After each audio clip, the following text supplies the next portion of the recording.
అబ్బో ఇక్కడ కేజీ చీరలు కొంటే అర కేజీ చీరలు ఫ్రీ అంట. మంగళ్య షాపింగ్ మాల్ కేజీల్లో సేల్, టన్నుల్లో ఆనందం. భోగాపురం విమానాశ్రయం ప్రారంభ కార్యక్రమంలో థీమ్సా నృత్యంతో అలరించిన గిరిజనుల బస్సు ప్రయాణం వీడియోపై సీఎం చంద్రబాబు స్పందించారు. గిరిజన సోదరీమణుల అంకిత భావం హృదయాన్ని తాకిందంటూ ఎక్స్లో భావోద్వేగ పోస్టు చేశారు.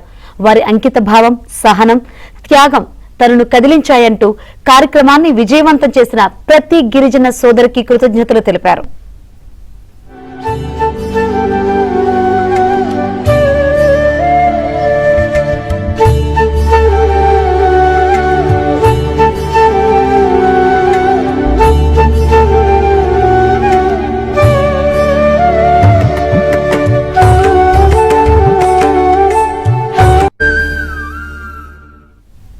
భోగాపురం విమానాశ్రయం ప్రారంభ కార్యక్రమంలో థీమ్సా నృత్యంతో అలరించిన గిరిజనుల బస్సు ప్రయాణం వీడియోపై సీఎం చంద్రబాబు స్పందించారు. గిరిజన సోదరీమణుల అంకిత భావం హృదయాన్ని తాకిందంటూ ఎక్స్లో భావోద్వేగ పోస్టు చేశారు. వారి అంకిత భావం, సహనం, త్యాగం తనను కదిలించాయంటూ కార్యక్రమాన్ని విజయవంతం చేసిన ప్రతి గిరిజన సోదరికి కృతజ్ఞతలు తెలిపారు.